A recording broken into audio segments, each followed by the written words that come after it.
But welcome everybody to our webinar today on climate finance in the states. And so, as you all know, state legislators across the country are dealing with a flurry of anti-ESG and anti-climate bills that propose to restrict financial managers' ability to take important climate-related information into account in their decisions. As the 2024 sessions begin, I know some of you have already started this week. State legislators need to be prepared to understand these bills so they can support the ability of state and local governments and businesses to be free to make smart, climate-conscious financial decisions. So we are going to have a wonderful slate of policymakers and experts here today to talk about how you can both incorporate best practices into climate financial risk and to be on top of some of these anti-ESG measures that are flowing through so many of your states. So we'll have webinar format today, so you can feel free to chat and put your name and your state in the chat so we know who is in the room, and make sure that you change the to slot to everyone so everyone can see. And also, as we go along, feel free to put Q&A in the chat, and we'll have about 15 to 20 minutes at the end to get into those questions and answers. But otherwise, we'll jump right in. With just a quick overview, I know we have some familiar faces, but also some new faces on the webinar today. So we are the National Caucus of Environmental Legislators, or NCEL, and we are a nationwide network of over 1,200 legislators from all 50 states and both major parties. And so we serve as a connector for legislators to collaborate. So we know that legislators in general are often under-resourced and underpaid. So we try to help come in, fill those gaps, and serve as your remote environmental staff. And so my name is Ava Gallo, and I am the Climate and Energy Manager. We also have Sidra Agababian on the call with us as well. We are a climate energy team. We also have environmental health, oceans, and conservation teams as well. So really everything under that umbrella, and we're nonpartisan, non-lobby. So we're really here to help provide educational resources on complex environmental topics and help legislators share lessons learned across their states.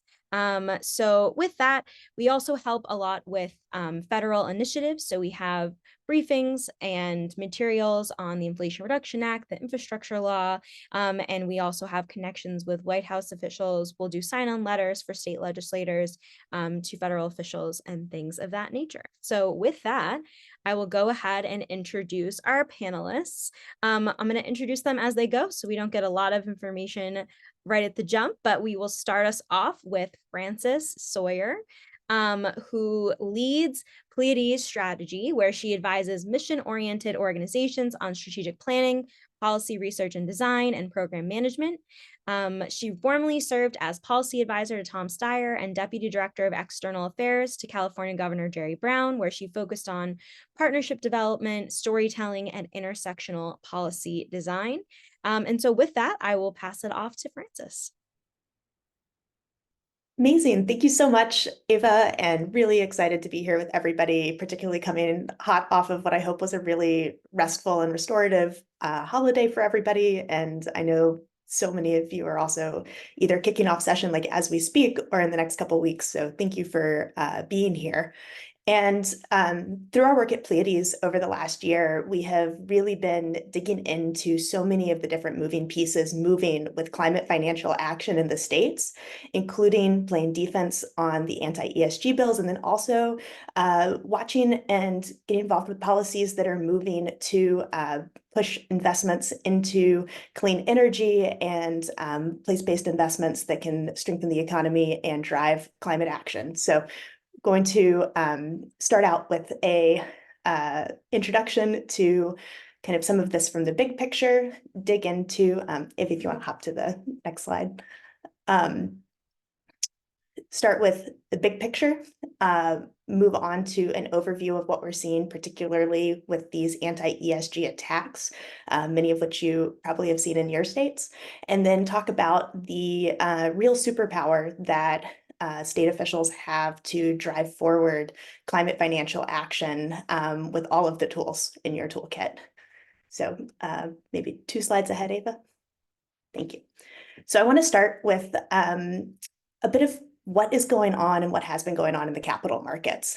And it's where we have seen increasing interest and huge momentum over the last decade and a half towards investing for people and planet, and really bringing into the investment lens and the risk mitigation lens a number of factors that can strengthen investment outcomes and strengthen the way that we think about investing in the world that we live in and want to create and are building with and for our communities. These factors include a new focus on climate and environmental action and the role that financial investments, capital markets, and corporations play in that.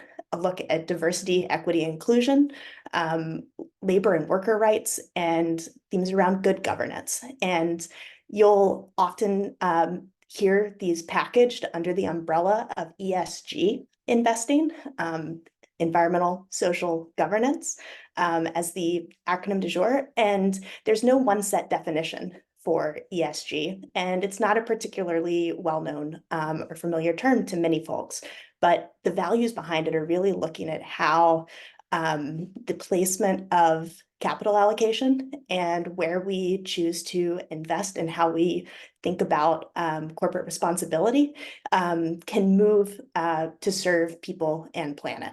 And so we've started with this, perfect, next slide, Ava, that this increased momentum coming from customers, coming from investors, coming from employees, calling for corporate engagement on these really important topical issues. Parallel to that, you've had regulatory action daylighting and providing disclosure and really moving towards making the information available so that great decisions can be made by folks who are financial stewards across those topics. As we hone in on the climate risk, climate has really been core to this, and that's for a couple of different reasons. We have historic clean energy investments. NCL has done a ton around the Inflation Reduction Act, which is driving investments to states and localities for clean energy investments. And so you see markets moving to decarbonized technologies and clean energy systems. You also see an increase in risk from climate-fueled disasters.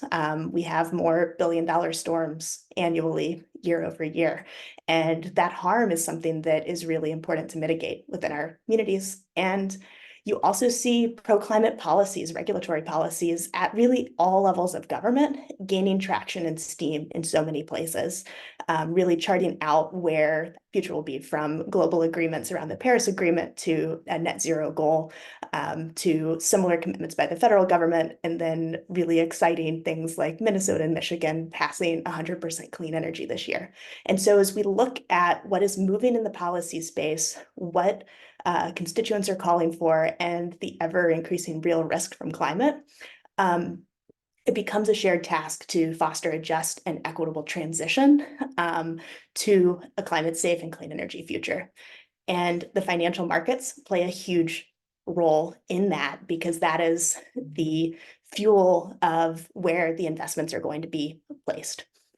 So all of that is the context set for why we're talking about this anti-ESG campaign today. So you see the momentum through the private markets, you see the momentum through public sector action and policy, and you see the call coming from constituents for climate action. And what we see here is this anti-ESG campaign is that there is a very coordinated push across multiple levels of government using multiple tools within a lawmaker or policy's portfolio to hold that progress back. And so when we're talking about and seeing headlines around the anti-ESG campaigns and actions, this includes model legislation, which we'll hone in on and track some of those legislative trends over the past couple of years. Also action by state executives, from treasurers to attorney generals to governors, now seeing it in Congress and as part of presidential posturing.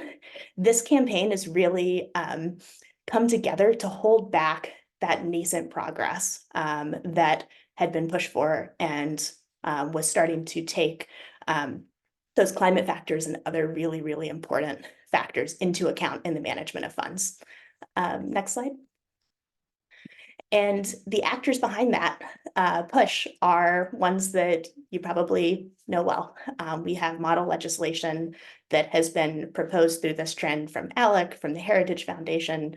You have a variety of other actors who are supporting these policies, and many of them have ties to fossil fuel funded interest. And you can see that this policy is really, in holding back, trying to shift state resources towards preferred industries. And so often in these bills, you'll have fossil fuel companies or companies that are, quote, boycotting fossil fuel companies called out, companies that are boycotting, gun manufacturers and other preferred industries of this coalition behind these bills to try and keep capital and lower cost capital moving into those preferred sectors.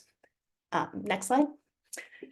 So there's many different levers, but we're here talking about legislation, and it has been absolutely one of the heartbeats and crucial pushes has been through state houses looking at these anti-ESG attacks. Next slide. Through Pleiades, we tracked these bills across all 50 states last year and saw that the model bills or versions of them were introduced in 37 states, had nearly 170 bills as part of this effort, and the vast majority of them did not pass. We have 22 laws now that came out of those sessions and a handful of resolutions in 14 states. But many of these bills, vast majority, are dead, and they did not move forward. And this includes in states that had full Republican control of the chambers, where you saw a really, really vibrant conversation happening around how much of a overreach some of these policies were. Next slide. You can see here the map. In some states, you had multiple versions of different bills targeting different financial levers. One more, Ava. And then here you can see how those bills, vast majority, did not pass, a number carrying over into this year as part of 2-year sessions, and those 22 did become law. And next slide.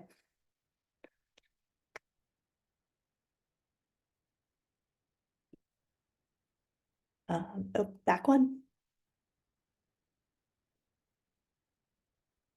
Okay, there's a slide missing here, which is a really cool slide because it talks about what these bills target and what they actually are. And what has really brought this trend together is the look at the financial regulatory power of the state and the finances that are managed by the state that a state has power over, and really shifting and curtailing the choice and the freedom to take into account certain risk factors within a manager fiduciary's purview of this. And so these bills target the state's contracting authorities.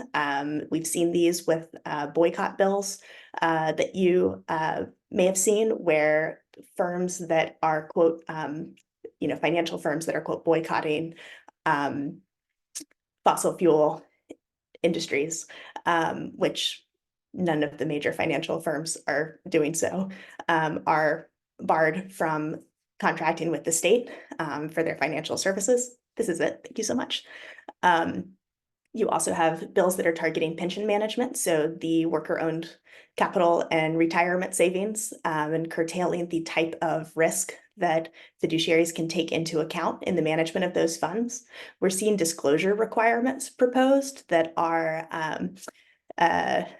putting a barrier on private sector firms to disclose things that they may not believe that are in line with this policy trend. And then we're also seeing things that are looking at sort of tying this trend to base building around the idea of personal ESG scores, which also are a fabricated concept.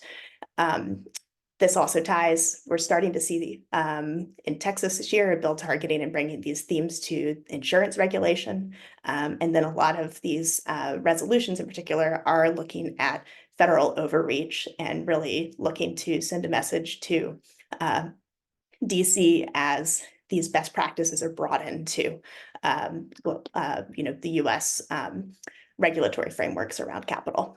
So many different policy targets, all of which are in the toolbox of a state legislator.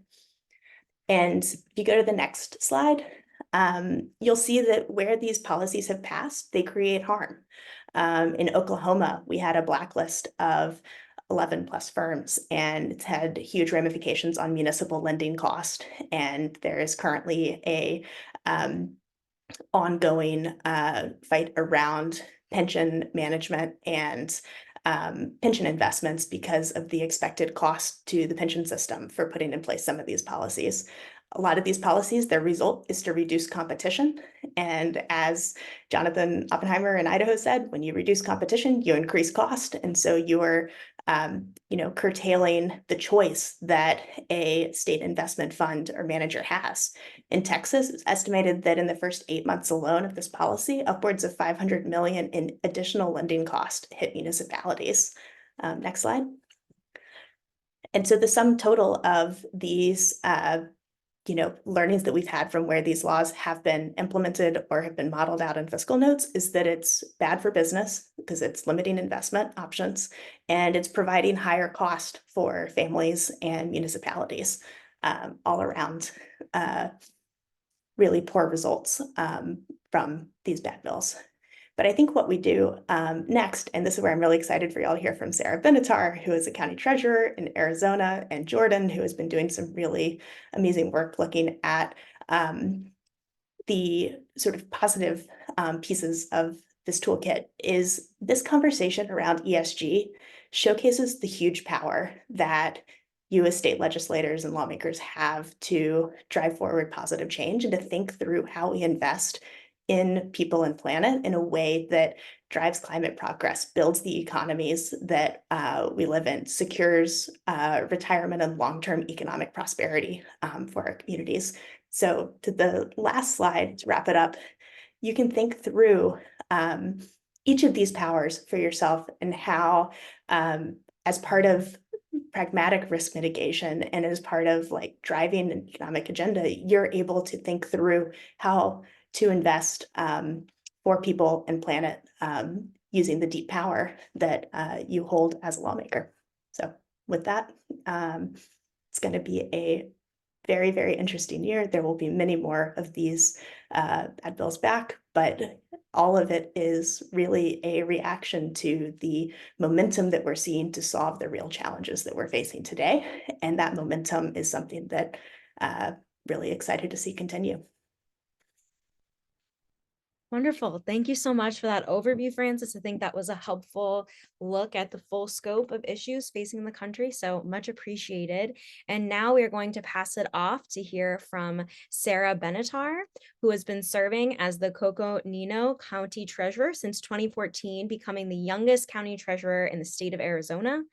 As treasurer, she focuses on ensuring taxpayer dollars are accounted for through strong fiscal responsibility while maintaining a customer service-oriented office. She proudly advocates for her community as an officer of the Arizona County Treasurers Association, as a president of the Arizona Association of Counties, and she is a voice for rural communities, advocating for her constituents by serving on the board of the National Association of Latino Elected and Appointed Officials, and as president of the National Association of Hispanic County Elected Officials. So lots of presidents of lots of organizations. So we're in good hands for this conversation to talk about what's going on in Arizona. So with that, I will pass it off to you, Sarah. Thank you so much. Well, I'm very honored and unhappy to be here. Depends on how you look at it. But I'm here to talk about Arizona and our experience with anti-ESG related legislation over the past few years. And so our session actually starts on Monday. We actually are already seeing some bills dropped in this area. So this will be, once again, another priority for us, for me personally. But first, I thought it was important to really provide and paint the picture of the political landscape here in Arizona. So we are a swing state. We are a purple state. And so historically, 2022 legislative session, how the state was made up was different than in 2023. We had a Republican governor in 2022, and then in the House, there was a 31-29 GOP majority, 16-14 GOP majority in the Senate. And then in 2023 legislative session this past year, we actually had a Democratic governor, and then the margins stayed the same in both chambers. So that was very interesting for us in terms of the anti-ESG legislation. It was actually very helpful for us. We put our Governor Hobbs's veto stamp to good use with a couple of bills that didn't make it through.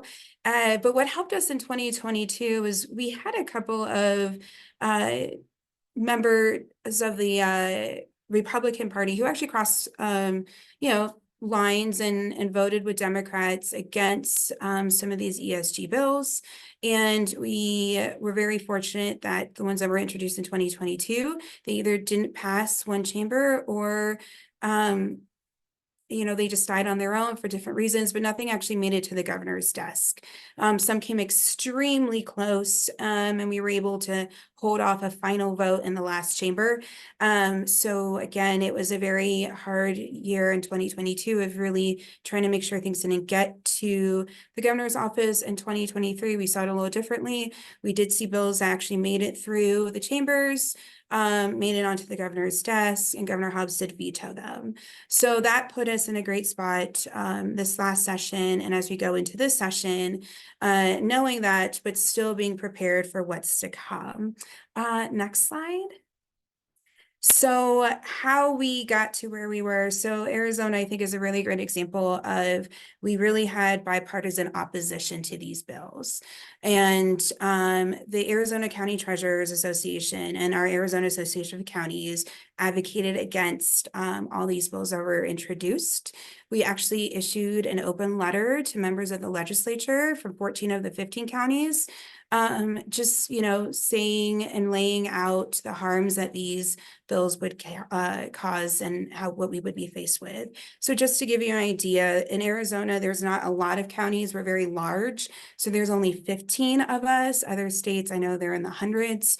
Across the country, there's over 3,000 counties across the states. And so we are one of the states with the least amount of counties, which in one sense does make it a little easier for us to work together and come together when it comes to legislation. And for us in Arizona, we actually manage over $10 billion combined in investments, and that's just at the county level.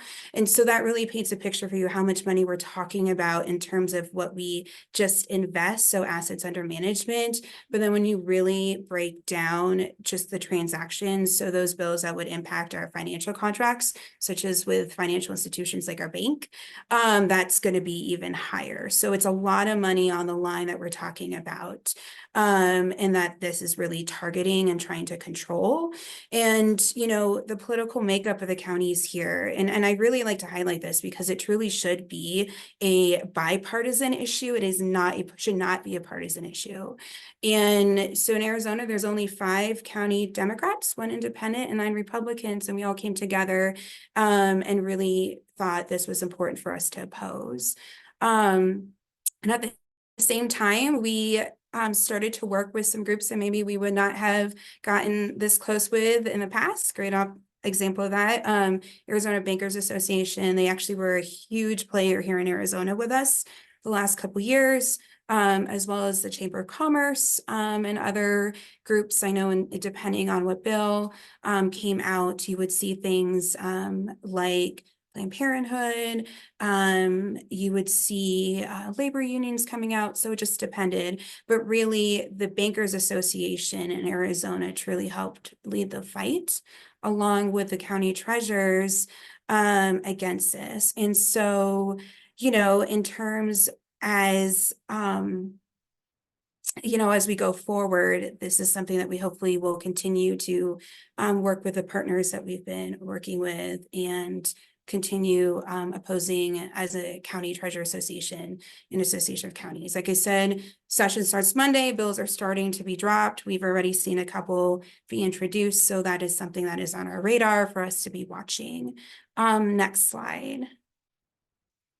So in terms of, how did we get to this very strong opposition? And the truth is, you have 15 different county treasurers with 15 unique perspectives on ESG policies and considerations.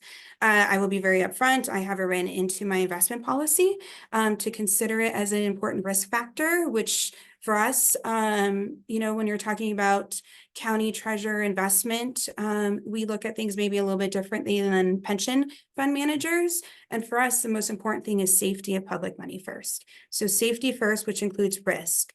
Then I look at liquidity needs of all of our taxing districts. And then I look at yield. And the reason why is, so in Arizona, your county treasurers are the custodians of all public monies, not just for the county, but all the courts located in the county, every taxing district. So we're talking about every school district, every fire district, water district, sanitary district, every special district. We are responsible for their management, and we are also their chief investment officer. So I have a duty of loyalty and care to those taxpayers, to those districts, to ensure their money is safe and accounted for. We say I don't want to be Orange County, who we all, or a lot of us may know or not know, did go bankrupt in the 90s as a result of some poor financial decisions based off the treasurer in terms of investments. And so it's really important for me personally to look at risk, and risk as whole means including ESG considerations. So I have in my investment portfolio, I can tell you right now, one of our treasurers who opposes the anti-ESG legislation doesn't even believe in ESG. So that kind of tells you right there of just where we are on the spectrum of super supportive in our include ESG in our investment policy, and even one who, in his own words, it's a scam, right? So coming together to oppose this was really important, knowing where everyone felt on the topic. And our two key points were, look, we don't want to remove local control.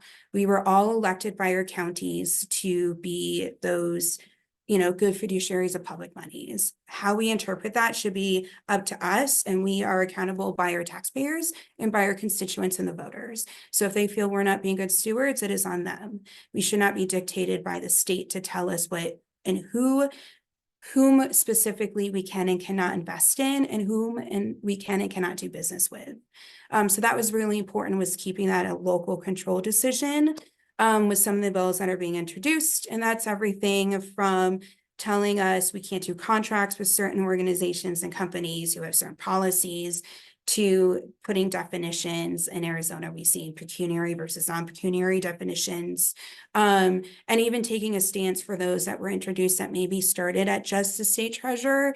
We have seen where they start at the state treasurer, the next session, they just cross out state treasurer and they just cross out state. And then it just applies to all of us. We've seen that happen. So we start to take opposition early, even if it is just state treasurer. And then the other big piece for us was just really anything that's anti-free market, because that's what this is. These are anti-free market bills that are looking to reduce who we can do business with, or in some cases completely eliminate. So that was a really big sell for us in this state in Arizona of, this is anti-free market. And so with those two key points, local control, anti-free market, we were able to kind of get this really strong bipartisan opposition to the anti-ESG bills. And, as we met with legislators, community members, the press, our big thing has been education. These bills fly under the radar, and they sometimes seem, oh, they're not doing much. They're just making a definition of a word like, pecuniary factors, but really they're actually very harmful. And so in states outside of Arizona where you're seeing it introduced, I personally would say, take up the phone and call your counties, pick up your phone and call any local, investment manager. I know it's different in every state, not treasurers in every state aren't necessarily doing this for all your districts. Because that was really key when I talked to other states, Texas, Florida, et cetera, and asking, why didn't you stand up or say anything? couple of things, you know, fear, not truly feeling like it impacted them until it was too late. And so we wanted to stay ahead of it here, and hopefully for us too, it's hopefully we can serve as a resource in other states that might be seeing this anti-ESG legislation being introduced. I think the next slide is my contact information. So please share that if you're seeing this in your state or anything. I'm always happy to talk to others and explain how it worked here in Arizona, and how, you know, again, we've been very lucky we haven't seen these go through, but we know the fight is just, you know, just getting started. We've got election coming up next year. We have an election in 2026. And so we're going to keep the fight going. We're going to keep, you know, the education piece needs to continue. I unfortunately don't see this going away right now. And so our hope is just education and continue to fight and to stay in opposition of this. And so that is all my piece. I wanted just to make sure there was time at the end for questions. So thank you. Thank you so much. I think that's such a refreshing perspective to have of a state that's been able to build a really diverse coalition to fight on behalf of, you know, free market and these policies not getting passed in your state. So really congratulations on all the hard work. Everyone on this call can probably relate to how hard it is to put together a coalition like that. So thank you for your work. And so we'll leave time at the questions. Maybe we can put contact information in the chat so people can copy and paste if that's okay. And we're going to pass it off to our last speaker. And before I introduce Jordan, this is a great opportunity to start putting your questions in the Q&A so that we can just jump right into them after Jordan's presentation. So don't be shy, put anything in the chat or in the Q&A. And with that, we're going to pivot over to Jordan, who is going to talk about some of the more proactive and climate risk positive policies that you can put into place. So I'll introduce Jordan Hattler is a climate financial policy consultant with experience as a legislative aide at both the federal and state level, while covering a portfolio that included monetary policy, financial stability, and insurance. On the staff of the U.S. House Financial Services Committee, Hattler organized several hearings related to the development of a climate risk supervision framework by federal banking agencies. Now, he is a consultant with the Sunrise Project and is working to advance climate financial policies within the context of state government. So with that, I will pass it off to Jordan. Thank you. Can I get my video enabled? Yes, sorry about that. You Yeah. should be able to Okay. now. Okay. Thanks so much. So it's great to see all of you, and thanks for joining today. I'm going to talk about the relevance of these attacks on responsible investing from a sort of financial market standpoint, and why that makes it so vital that we not only oppose these attacks wherever they come up, but also push actively in the other direction. So, as Francis mentioned, these attacks on responsible investing have not been a universal success. Many of them have not passed into law, and they've run into broad opposition that in some cases has included prominent business voices. But despite all of the opposition that they've encountered and the serious flaws and costs seen in implementation, the attacks on responsible investing have had an important chilling effect and have caused significant retrenchment on climate action from the corporate and financial sector. And to go back just a little bit, in the years leading up to 2020, we heard pronouncements from regulators like Lael Brainerd, who's now the National Economic Council Director, but was formerly Federal Reserve Governor, and from entities like the Business Roundtable, that suggested that there was going to be a strong shift toward recognizing climate change as a threat to financial stability. And in turn, this led many corporations and financial institutions to start charting out a pathway toward more sustainable business practices on a host of corporate governance questions, including but not limited to climate change. And then there were the Paris Accords in 2015. And after those, we saw the financial sector set up a series of task forces that charted out a pathway to decarbonizing the financial sector. Most of the nation's largest financial institutions made commitments to achieve net zero by 2050. But once these attacks on responsible investing that Sarah and Francis gave us an overview of began ramping up, we saw a lot of financial institutions start to back away from these commitments, at least rhetorically. Just to name a few examples, representatives from BlackRock traveled to Texas and personally assured the state comptroller that they were not withdrawing from fossil fuel financing. BlackRock's CEO announced that he was no longer going to be using the term ESG at all. Many insurance companies have dropped out of the Net Zero Insurance Alliance in response to some highly specious attacks orchestrated by some of the same anti-ESG forces that Francis included on one of her slides. And a little over a year ago, Vanguard announced that they were dropping out of the Net Zero Asset Managers Alliance and even started to indicate that they might begin marketing themselves as an anti-woke asset manager to attract business from some of these states that have passed restrictions on responsible investing. And so I have a slide here that shows this is from a study that came out over the summer through Harvard's law school. And it focuses on probably the most worrying data point that we've seen about the impact of attacks on responsible investing. And that's during proxy voting season, which is the period each spring when corporations hold their annual shareholder meetings and make key decisions about corporate governance and then vote on a series of shareholder resolutions. And public pension funds are important institutional investors that are key stakeholders during proxy voting season because they hold so many shares that they can help determine the outcomes of many of these resolution votes. And another key player in these proxy voting seasons are giant asset managers like BlackRock that sometimes manage proxy voting decisions on behalf of public pension funds. And what this slide shows is that the results of this study indicate that there's a pretty clear link between the escalation and passage of attacks on ESG and declining support for important and worthy shareholder resolutions that would have supported action on economic inequality, on climate change, and on better diversity and equity questions throughout the corporate world. But thankfully, the institutional investment power of states that favor climate action is generally outweighing the institutional investment power of states that have been at the forefront of leading these attacks on ESG.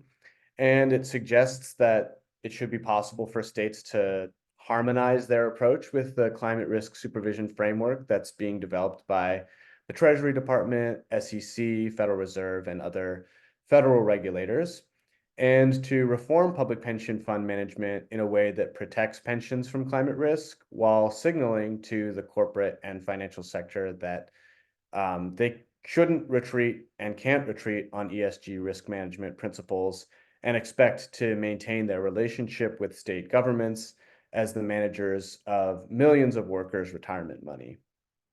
And I'll just say there's, of course, a political element to this too. You can see on the next slide, this is from the Pleiades report that Francis put into the chat, showing where attacks on ESG have been introduced and passed. So you can see it's been quite a dramatic campaign and a coordinated campaign on behalf of the opponents of ESG risk management. And then if you go to the next slide, you can see there's been a very limited response in terms of states that have been pushing in the other direction. And this has, been observed and noticed by media. In recent months, stories in Politico and in Bloomberg have emphasized that there is this huge disparity between states passing attacks on responsible investing and states that have proactively passed countermeasures that seek to strengthen or codify risk management by pension funds.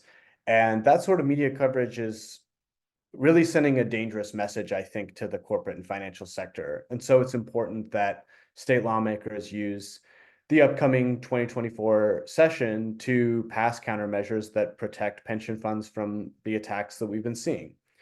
So what are the ideas in this area? I'm going to put a link in the chat now that is a report that I co-authored last year with the Roosevelt Institute that kind of lays out this landscape of public pension fund management and describes a few possible options.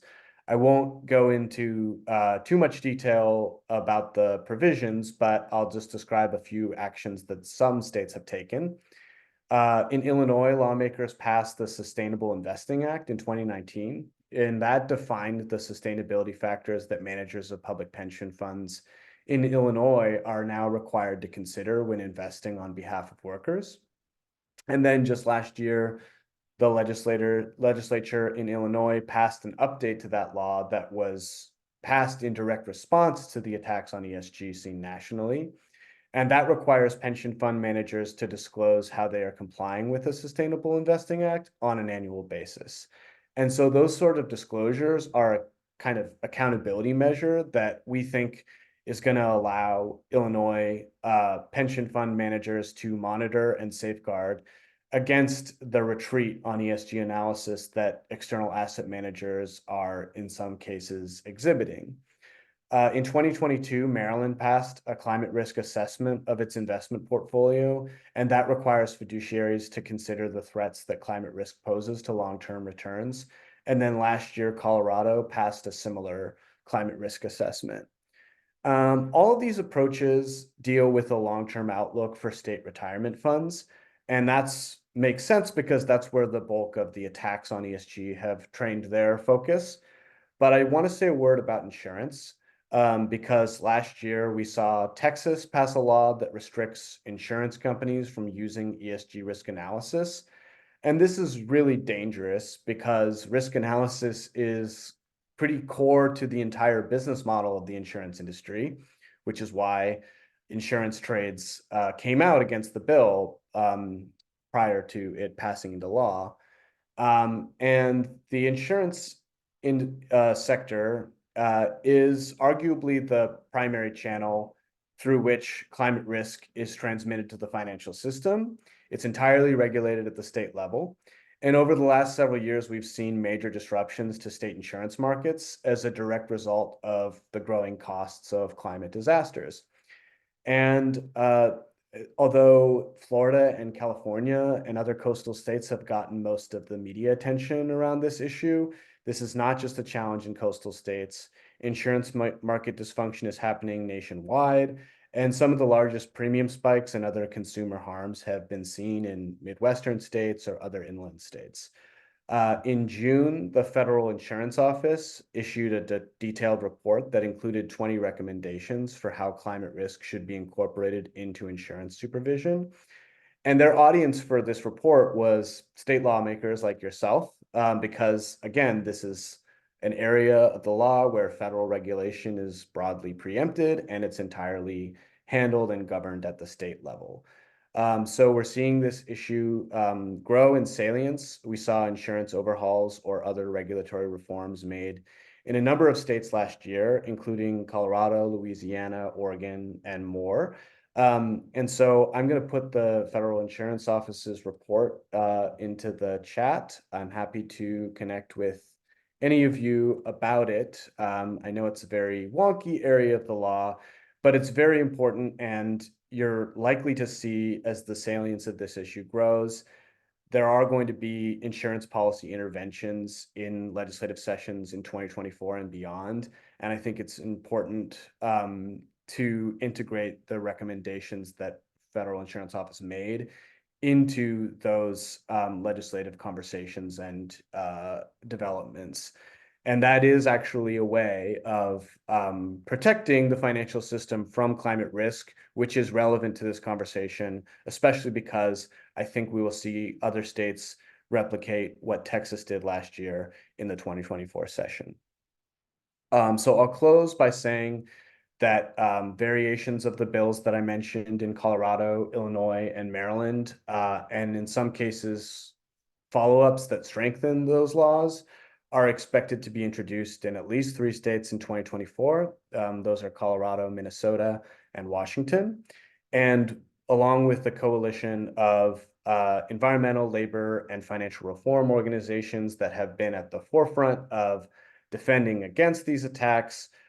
We have developed some countermeasures that we're hoping to work with state legislators to pursue. And so please get in touch if you want to talk about those or work on passing these policies in your own states. And I'm going to put my email and contact information in the chat. Look forward to questions.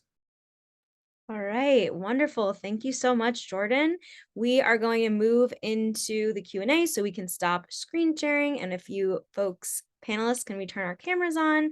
And we will start off with Senator David Waters from New Hampshire's question in the Q&A. But feel free to continue and add Q&A in the chat, questions in the Q&A or the chat as we're going along the conversation. But first, how are states and counties responding to bond agency use of climate risks and ratings? And what impacts do you see in climate risk analysis for insurance for state governments and municipalities?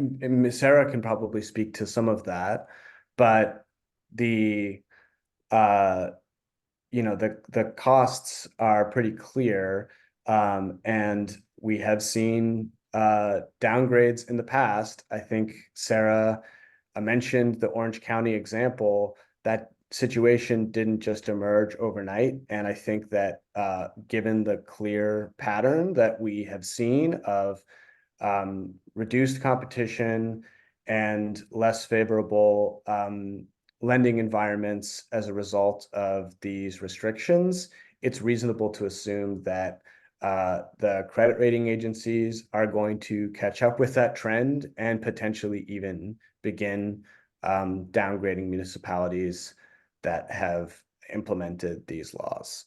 Sarah, do you want to maybe expand? Yeah, and I would add too, in talking to, and I think there's some data on this as well, but talking to like Florida colleagues, for example, even though they may have, in some cases, a higher rating than other states like California, they're actually paying higher rates due to some of the legislation that's being introduced in their states. And so we're seeing on the flip side, as well as, when you're seeing the anti-ESG, this push to not look at climate considerations as a risk analysis tool, even it's not necessarily impacting maybe their bond rating right away, it's actually impacting the rates that they're paying when they issue the bond. So they're actually paying more in interest rates than they would if they didn't have the legislation introduced. So we're looking at it not just necessarily from your bond rating, but how is the market reacting when you are actually going out and selling those bonds. And we're seeing our increase in special districts needing bonds. I know for us, we're in a state that I'm in a county that's a very high climate risk county, especially with fire and flooding. And so our fire districts are going out for bonding right now in ways that they never did before. And so, that's something that we are following and tracking specifically, is just seeing how that is going to impact their bond rating. And so, but for us, I'll be honest, like for us in Coconino, like the districts that have gone out and gotten bonds recently, and after we've had some major flooding, firing in our county, they didn't have a baseline bond rating to start with. So I can't compare 20 years ago. Did climate impact your bond rating for those districts? But what we are seeing is states that are passing anti-ESG legislation, it's impacting the rates are getting in the market. So again, bond rating in some of these cases isn't even helping them to get better interest rates, which again, who's carrying the burden of the cost for that? It's your taxpayers. Great. Thanks so much for that answer. And then we have in the chat for Francis from Representative Joel Briscoe in Utah, asking about if Pleiades strategy is keeping track of any of these negative financial impacts, and if there are, data points or things like that that can be referenced in arguing against some of these bills. Absolutely. We've been very, very closely tracking both the realized cost that we're seeing in places where bills have been passed and implementation has begun. Couple of examples that come to mind there are Oklahoma, who passed one of the anti-fossil fuel boycott bills, which limited the options that municipalities could go for when they went out for their municipal lending needs. You had, cities like Stillwater, Oklahoma, go out, have to renegotiate and find a different financial service provider, ended up increasing their infrastructure cost, for that town alone for about $10 million on that one deal. And, I've seen that in towns in Texas as well. We also have been closely following the fiscal notes that showcase the expected returns over time. This is particularly important when it comes to pension management because you're really looking out long-term at the deep responsibility that you have to pension members as part of that deferred compensation to provide a secure retirement. And in Indiana, initial estimates on one of the most egregious of these bills saw that in one pension system alone, there could be a $6.7 billion hit to returns over that 10-year cycle, which would cause members to be asked to contribute more, within a 2 to 3 year time period in order to meet the obligations of the system. Similarly, high estimates came out of Kansas, 3.6 billion to Capers, and we've seen other estimates in Missouri and Arkansas and Texas as well, looking at the pension returns. So have been very closely following that, and then have also been watching how financial firms are responding. And so we're looking and hearing about increased compliance burdens for private firms, looking at some of these disclosure processes that are moving through rulemakings. We're looking at the blacklisting of firms that are literally banning certain transactions with firms that are on those blacklist, and how the markets in those states are responding to that. So answer is yes, and happy to share that information with anyone who reaches out. And perhaps we can provide some follow-up links in the follow-up email where we share the recording and the slides as well. And we're big on links in the chat, so we'll make sure that those are in the follow-up email as well. And if we get any other questions in the chat, but I have a question first, and I'm sure this is going to make all of the panelists groan. But I am wondering if you could give one recommendation of legislation or an action for folks on the call to take. Mostly we have legislators on the call. This upcoming 2024 session, what would be your one top line must do recommendation? It's always hard to bring it down to one, right? I'll go first. So my recommendation, and this is my wish every year, is that legislators talk to your local governments. Oftentimes we are not reached out to, and our voices aren't heard, and we are boots on the ground. We can tell you what's happening real time. So reach out to your local governments, and specifically in this area, reach out to your local investment managers. Because again, it depends on the state. Some of us are your county treasurers, some may be, per district, but I highly recommend you reach out to them and hear their viewpoint. That's super important.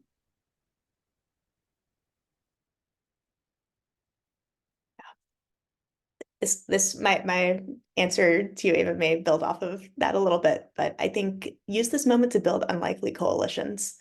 If we look at who has come together around the opposition, you'll have chambers of commerce, trade associations, labor, climate and environmental advocates, retirees sitting on the same side of this conversation. And so it's a really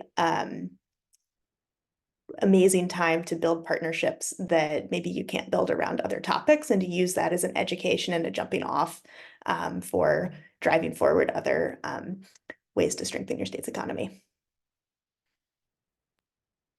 And my answer would be to recognize the power that state governments have to affect financial markets and to drive climate action. We've seen the, really key members of the Biden administration, such as Treasury Secretary Yellen, recognize that climate change is a financial stability threat and begin to put a framework in place for regulating and addressing it. And a lot of these attacks are aimed at undermining those efforts. But in fact, you can strengthen your economy by introducing and passing countermeasures. And there are some areas of the law where you are just as powerful, if not more influential than even Janet Yellen, and insurance is a good example of that. Big words to finish us off, but that's how you know how much we all value your power and ability to affect change as state legislators. So thank you all for being here today. We're going to wrap up. We'll send out recordings and the slides and all the links in the chat, as well as contact information, so that you guys can continue the conversation with our wonderful experts. Thank you all for being here today. Virtual round of applause to our wonderful panelists. And remember, as you lead up to session, if you have research requests, or anything that NCEL can help you out with as you're introducing and reforming legislation, please let us know. We're here for you always as your remote environmental staff. So with that, happy Friday, and thanks so much for joining.